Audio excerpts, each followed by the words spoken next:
Bonjour à tous. Je vous remercie également pour l'invitation. Finalement, le topo, il suit très bien celui de Laurent parce que le topo classique sur la méthode d'évaluation invasive, on les prend une par une. Je n'ai pas fait ça, j'essaie plutôt de l'orienter parcours patient parce que l'idée, c'était comment est-ce qu'on peut faire mieux, comment est-ce qu'on peut mieux en prendre en charge les patients.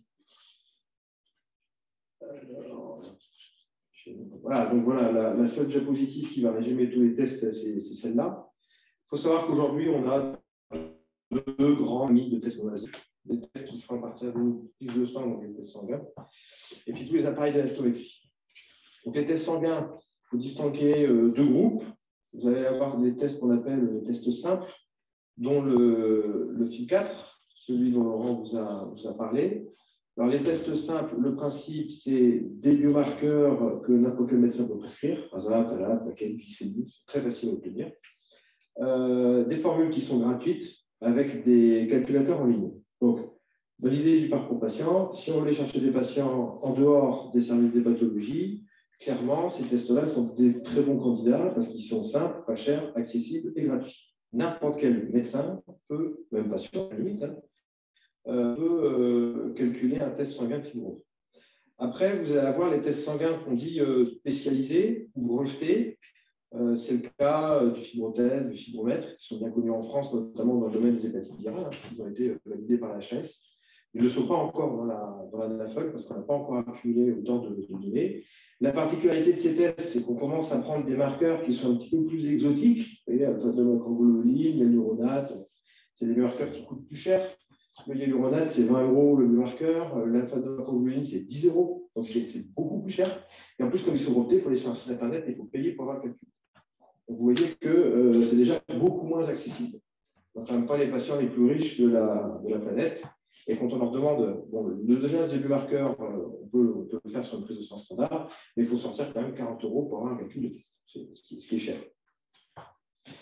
Et après, tous les appareils d'élastométrie, le fameux FibroScan qu'on connaît très bien en hépato, commercialisé depuis 20 ans, qu'on maîtrise parfaitement. Mais il faut savoir que maintenant, il y a énormément de technologies d'élastométrie qui sont incluses dans les appareils d'échographie. Il faut savoir que le cabinet de radiologie que vous avez au bout de votre rue, il est très probablement équipé avec un appareil d'échographie qui inclut des modules d'élastométrie. Alors, ça existe depuis moins longtemps, on a moins de données dans la littérature, on est moins confortable avec l'interprétation du résultat. Mais moi, je pense que c'est une question de temps. Des études qui ont fait des comparaisons face-face avec le FibroScan montrent que finalement, ça marche aussi bien. Donc, le temps nous dira avec quel seuil il faut interpréter ces résultats, ce qui permettra très probablement d'élargir l'accès à la technologie. Puis après, vous avez les gros appareils très, très techno, l'élastométrie inclus dans les appareils d'IRM. Aujourd'hui, on dit que c'est la méthode la plus performante, mais c'est aussi la plus chère et la moins accessible. Donc voilà, vous avez tout le panel du sanguin, des appareils d'élastométrie, des appareils qui sont chez les spécialistes, d'autres qui sont ailleurs. La grande question aujourd'hui, c'est comment est-ce qu'on met tout ça en musique pour construire un parcours de patient cohérent. Le ASL a répondu à la question, ça rejoint un petit peu l'algorithme que Laurent vous a présenté. De toute façon, il n'est pas très étranger à ça, parce qu'on était tous les deux dans le groupe qui a élaboré ces guidelines. Le ASL s'est mouillé et a proposé un algorithme avec une utilisation séquentielle des tests pour définir première étape, deuxième étape, qui commence déjà à ressembler en fait à un début de parcours patient. Bon, le premier message, c'est que cet algorithme il est applicable aux patients métaboliques, donc les fameux NAFEL, NASH, programme, mais aussi aux patients alcooliques. Parce que, bon, on est à SOS hépatite, hépatite virale, on parle d'hépatite métabolique, mais aussi d'hépatite alcoolique. Et il ne faut quand même pas oublier qu'en France, l'alcool, c'est quand même la première cause de cirrhose, la première cause de carcinome hépatocellulaire. Donc la NASH, ça fait buzz, parce qu'il y a des médicaments, il y a des phases 3, on va avoir des solutions, c'est important, mais n'oublions pas l'alcool. Si on rejoint un petit peu l'historique de l'hépatite C, on disait des patients qui avaient l'hépatite C, mais ils avaient le droit aussi d'avoir une consommation d'alcool, ils étaient aussi diabétiques. Et en fait, on sait dans l'histoire des hépatites virales que l'addition de tous ces facteurs de risque, ça favorise des formes plus sévères de la maladie. Donc finalement, métabolique, alcool, c'est exactement pareil. On essaye de ranger les gens dans des cases, comme vous disiez au départ, c'est une maladie qui ne se nomme pas. qui est exclusive. Il y a le non-alcoolique d'un côté et l'alcoolique de l'autre, mais en fait, bien souvent, en fait, c'est les deux en même temps. Et des études montrent que l'accumulation de ces facteurs de risque fait qu'on a plus souvent des formes avancées de maladie. Donc l'alcool et le métabolisme, on additionne les risques, voire même c'est exponentiel. C'est-à-dire que l'alcool plus métabolique, c'est encore plus sévère que l'un et l'autre additionnés. Donc finalement, tous ces noms de maladies du foie, est-ce que c'est vraiment des noms de maladies? Parce que finalement, ce n'est pas juste une addition de facteurs de risque. On a une inflammation hépatique, on a une fibrose hépatique, et puis elle sera d'autant plus précoce, d'autant plus rapide, d'autant plus importante qu'on cumule les facteurs de risque métaboliques, alcooliques, virus, etc. Donc là, l'ASL propose cet algorithme pour les patients métaboliques et ou alcooliques. L'idée, elle est assez simple. On commence avec le fameux FIB4, azathalpaquet dont a parlé Laurent. Il est inférieur à 1,30, on reste en soins primaires, parce que le risque est faible. Il est supérieur à 1,30, attention au risque de fibrose avancée. On passe à l'élastométrie. Donc, c'est le FibroScan qui est recommandé parce que c'est là où on a le plus de données. L'objectif des guidelines, c'est de donner des cut-offs, des règles pratiques. Donc là, avec le FibroScan, on était assez confortable. Moi, avec les appareils d'élastométrie, je sais que ça a créé un émoi chez les radiologues, mais on a moins de data. Donc, à eux de travailler pour nous prouver qu'on peut aussi l'incorporer dans l'algorithme. Et la nouveauté de cet algorithme, c'est qu'après cette deuxième ligne d'évaluation par le FibroScan, on propose une troisième ligne avec un test sanguin spécialisé, les fameux tests avec les marqueurs et qui sont payants, pour pouvoir confirmer. Et la grande nouveauté de cet algorithme, je pense, ça rejoint la discussion de biopsie ou pas de biopsie, c'est qu'avant, on faisait FIB4, FibroScan, c'est identifier des patients à risque à qui il fallait faire une biopsie pour confirmer le diagnostic. Là, on fait FIB4, FibroScan, test sanguin. Si les trois lignes sont en accord, vous avez une fibrose avancée, plus de biopsie. Donc, à ma connaissance, c'est vraiment le premier guideline où on dit on peut faire dans la NASH ou dans la colle un diagnostic non invasif de fibrose avancée sans biopsie hépatique. Donc, on progresse. Après, dans la NASH, c'est un peu compliqué parce que l'efficacité des traitements est basée sur l'inflammation. Et là, on a moins de marqueurs. On ne va pas se libérer tout de suite de la biopsie, mais quand même, là, c'est la première étape. En pratique clinique, la Société européenne des pathologies dit vous pouvez dire à un patient il a une fibrose avancée de façon totalement non invasive. Donc finalement, si on réfléchit en parcours patient, pour moi, il y a 4 étapes. Il y a le starter. Il faut y penser à faire l'évaluation, ce qu'on a dit tout à l'heure. Une fois qu'on y a pensé, il faut choisir son premier test. Un deuxième test pour confirmer. C'est le principe du dépistage. Un premier test sensible, un test spécifique ensuite pour confirmer. C'est le test immunologique du cancer du côlon suivi de la coloscopie. Et ensuite, une prise en charge spécialisée, parce que tout ça n'a de sens que si on peut proposer quelque chose aux patients derrière. Donc, la première étape, le starter. Ce n'est pas évident, parce que là, je vous rapporte les résultats d'un travail qu'on a fait avec les médecins généralistes et les diabétologues. Donc, c'est l'ASFD, 200 diabétologues répartis sur le territoire français. Et les médecins généralistes du Grand Ouest et du Sud de la France, donc 500, on leur a envoyé des questionnaires et puis je vous présente les résultats. Donc déjà, on leur a posé la question, à votre avis, c'est quoi la prévalence des maladies du foie en population générale? Ça rejoint un peu ce que disait Laurent, la fréquence des maladies. Les diabétologues, dans près de 70%, ils répondaient correctement plus de 20%. Donc ils étaient assez au courant que les maladies du foie, c'était fréquent.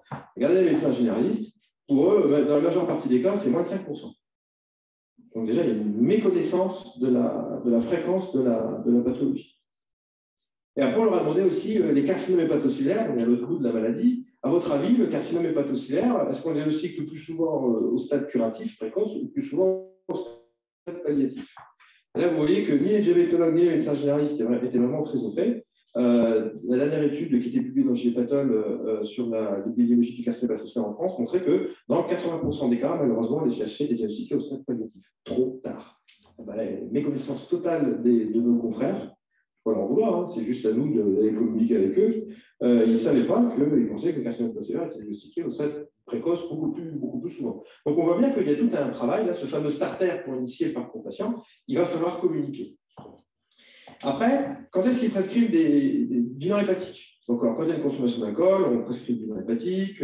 Quand il y a du surpoids, le diabète, ça va. Maladie cardiovasculaire, moins fréquemment. Bon, ils prescrivent quand même assez facilement des bilans hépatiques lorsqu'il y a un facteur de risque. Le problème, c'est qu'ils prescrivent des transaminases, la gamma-GT, mais par les facteurs de sévérité du foie, la bilirubine, le TP, beaucoup moins souvent. Donc, on est capable de dire qu'il se passe quelque chose dans le foie avec les transaminases et les gamma-GT, mais on n'est pas capable d'apprécier la sévérité avec des marqueurs qui permettent de savoir si le foie est fibreux ou s'il fonctionne bien. Et lorsqu'on les interroge sur les tests non-invasifs, ils disent oui, nous, on connaît bien les tests non-invasifs, là, on en parle tout le temps, etc. Et alors, ils connaissent le fibroscan et le fibrotest, genre les deux qui ne peuvent pas utiliser, parce qu'ils ne les ont pas. Et le fameux FIB4, regardez, le FIB4 qu'on aimerait bien qu'il soit fait partout. En fait, les médecins généralistes, ils ne les connaissent pas. En bleu, c'est l'ouest et sud. Et les diabétologues, on arrive à 30%. Donc, ça montre vraiment que si on veut améliorer les choses, si on veut créer un parcours patient, il va vraiment falloir réfléchir au starter. Il va falloir communiquer. Parce qu'effectivement, les malades, les hépatologues, ils voient les malades pour leur adresse. Et si on ne redresse pas les malades, on va avoir des patients qui vont continuer à évoluer vers la cirrhose, vers le cancer, et qu'on récupérera en bout de course, à un moment où on ne pourra plus rien faire pour eux. Alors après, une fois qu'on a fait le starter, le test, donc Laurent l'a très bien montré, la cible, c'est la fibrose hépatique avancée.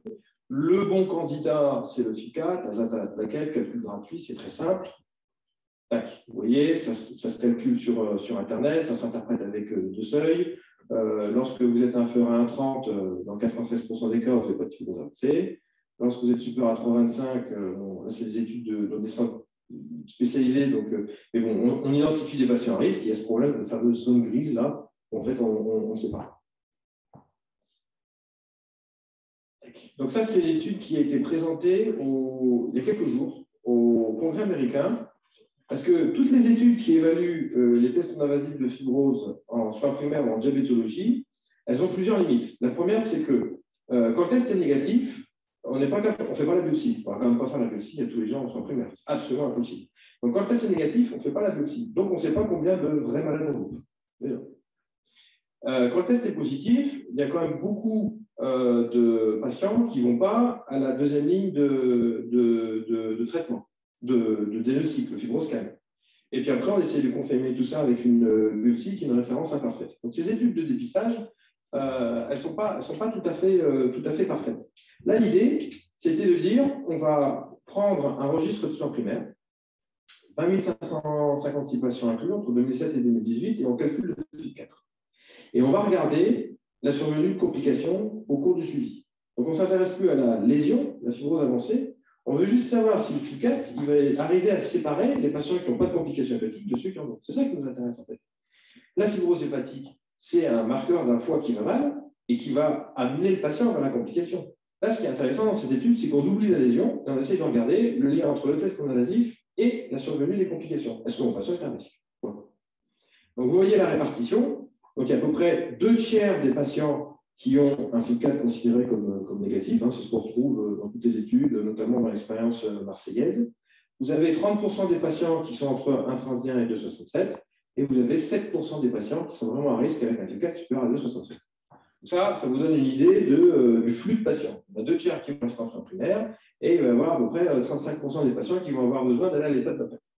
Alors, par contre, ce qui est intéressant, c'est qu'il y a eu 837 complications au cours du suivi. Et parmi ces 837 complications, à peu près la moitié des patients, ils n'étaient pas connus pour avoir une maladie chronique du foie.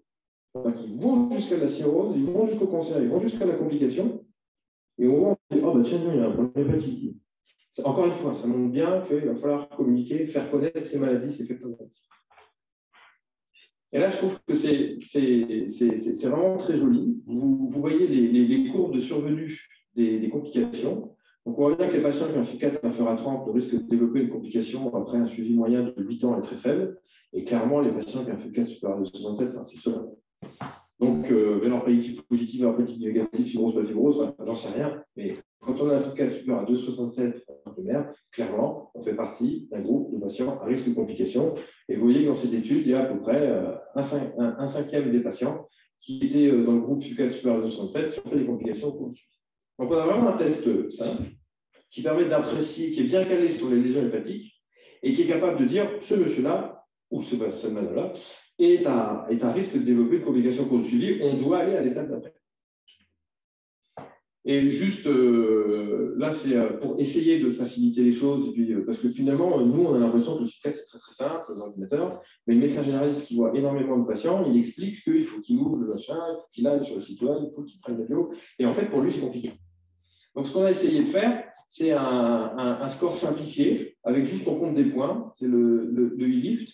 qui est basé encore une fois sur des paramètres simples, l'âge, le sexe, la ZAP, gamma GT, plaquette, TP. Le problème, c'est que j'ai montré que c'est TP parce qu'il ne pas. Tout ça, il faut faire entrer. On compte des points. Donc, vous avez plus de 40 ans, 3 points. Vous êtes un homme, 1 point. Vous avez transaminase élevé, 4 points. Ça vous fait 8. À 8, vous avez un risque. Vous avez besoin de faire un examen complémentaire. Donc, c'est hyper simple. Ça se calcule de tête à partir de la biologie. Et c'est absolument génial, hein, parce que ça veut juste dire que quand vous êtes un petit peu âgé avec des transaminases élevées, c'est qu'il y a un problème. La pédagogie de ce truc est absolument magnifique.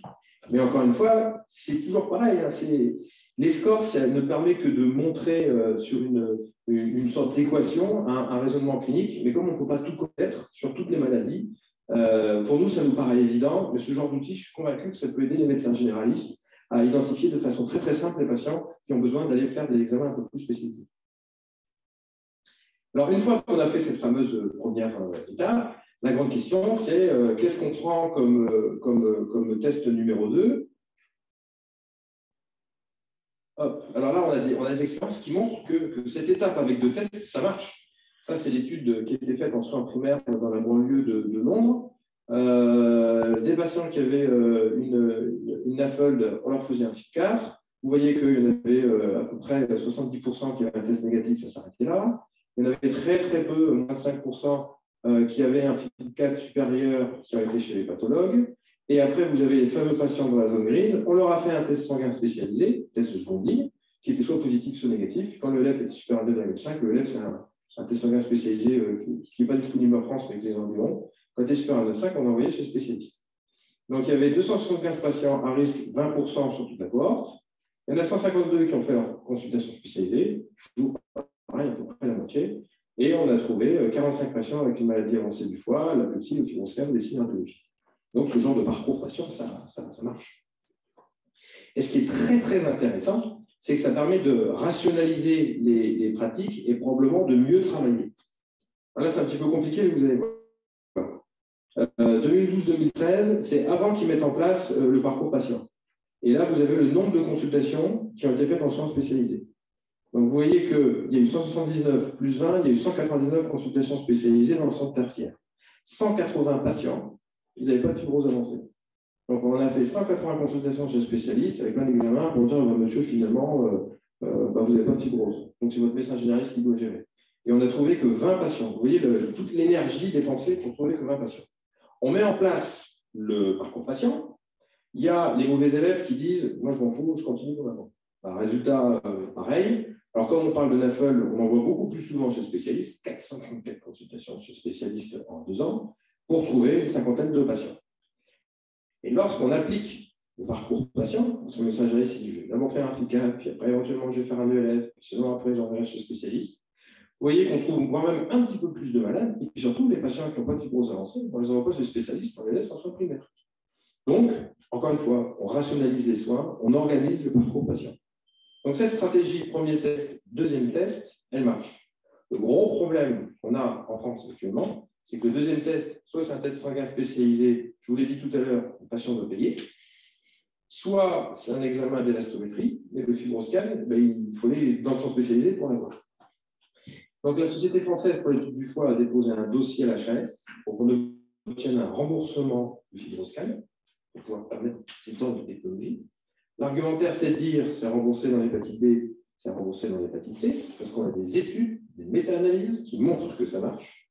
Dans la NAFLD et dans l'alcool, on est aussi au stade de méta-analyse, les performances sont similaires. Donc, on a déposé le dossier il y a 1 an et demi. On attend toujours la réponse, que le Covid est passé par là, mais il y a eu un rappel il n'y a pas longtemps, on nous a recontactés et ils nous ont dit que ça devrait arriver. Donc, on espère qu'on va obtenir gain de cause parce qu'on aura enfin ce fameux examen de seconde ligne et on pourra faire ce parcours, premier test, deuxième test. Ce qui serait un vrai progrès pour la prise en charge des patients. Et je vais juste terminer par l'expérience qu'on a à Angers.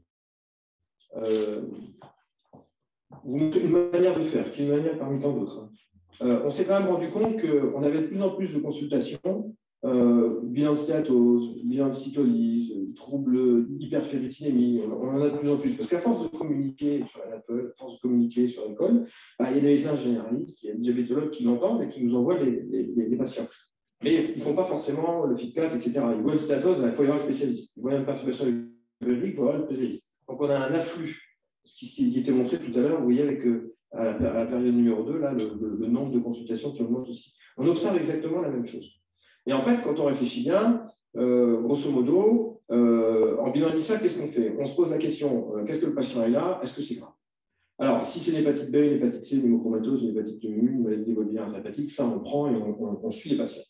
Après, il y a énormément de patients qui sont dans un contexte alcool et ou métabolique. Et dans cette situation-là, on se pose la question, est-ce que c'est sévère ou pas? On fait des tests sanguins de fibrose, une élastométrie. Si c'est normal, on envoie au médecin généraliste. Et puis, si ce n'est pas normal, on prend en charge dans notre service. On se rend compte que quand même, la prise en charge est c'est un peu standardisé, au moins au départ. Hein. Donc, on a essayé de créer un centre de dépistage des maladies du foie où on a justement standardisé la prise en charge des patients qui nous sont adressés pour bilan de stéatose, pour bilan de cytolyse, pour hyperféritinémie. Donc, on reçoit la consultation du généraliste, on demande un rendez-vous dans le centre de dépistage des maladies du foie. Le rendez-vous, c'est avec une infirmière, donc le délai est très très court. On n'est pas obligé de passer par la classe consultation de médecin avec 6 mois de délai, c'est l'avantage. Le patient est accueilli par l'IDE qui recueille ses traitements et puis elle les met dans cette case-là. Ça, c'est le formulaire qu'elle a en face d'elle. Elle remplit les autoquestionnaires, notamment l'audit 3C. Elle prend la tension, le poids, le tour de taille qui sont ici. Elle fait une prise de sang. Les résultats sont automatiquement importés du système informatique dans le formulaire. Elle fait un examen d'élastométrie avec le fibroscan. C'est importé ici. Et lorsque tout est complet, elle nous envoie juste un email. Le bilan du patient est fait. Donc, nous, on regarde. Donc, on voit qu'on a un patient qui consomme de l'alcool, qui est en surpoids, qui a tous les facteurs de risque du syndrome métabolique. On vérifie la ferritine et la coefficient de saturation pour l'hémochromatose, on regarde sa phancoéstase, etc. Et là, on met étiologie, consommation excessive d'alcool, bilan métabolique, on a un menu déroulant en clic. On regarde le bilan non invasif de fibrose, il est normal. Fibrose hépatique, pas de fibrose. Conclusion, arrêt de la consommation d'alcool, faire de l'exercice physique, pas besoin de consultation spécialisée parce que le bilan est normal, nous revoir dans 3 à 5 ans. Et le médecin généraliste, il a sa réponse en 3 semaines. C'est cette solution-là qu'on a mis en place pour pouvoir trouver un équilibre entre offrir des tests non-invasifs spécialisés aux médecins généralistes, aux diabétologues, aux patients, sans qu'on soit obligé de tous les voir, parce qu'on serait complètement noyé. Et on a fait une petite étude. Il y a à peu près 70% des patients qui ont leur bilan en moins d'un mois, qui sont complètement rassurés. Ce n'est pas pour autant qu'il n'y a plus de problème. Hein. Il y a une consommation d'alcool, il y a un syndrome métabolique qu'il faut prendre en charge, mais il n'y a pas de maladie significative du foie et on propose un nouveau contrôle en 3 à 5 ans. Donc voilà, c'est une manière de donner accès aux tests sans encombrer les consultations des pathologies, se retrouver avec un mois de délai parce qu'on ne peut pas voir les 20% de la population générale dont a parlé Laurent tout à l'heure. Voilà, et puis tout ça, ce fameux parcours patient, si on a le fibroscan en remboursement, on pourra très probablement favoriser l'étape numéro 2. Et comme l'a dit Laurent, on arrive maintenant avec énormément de traitements qui sont en développement. Donc, ça aura tout son sens quand on aura des médicaments parce que le dépistage précoce, c'est pour mettre en place les mesures qui permettront d'éviter l'évolution des stades tardifs de la maladie. La chirurgie bariatrique, la règle ça marche très bien, mais la majeure partie des patients ne répondent pas. Donc, une fois qu'on aura le médicament, on aura vraiment toutes les pièces du puzzle pour dire voilà, c'est pertinent et il faut absolument le mettre en place. Voilà, je vous remercie pour votre attention.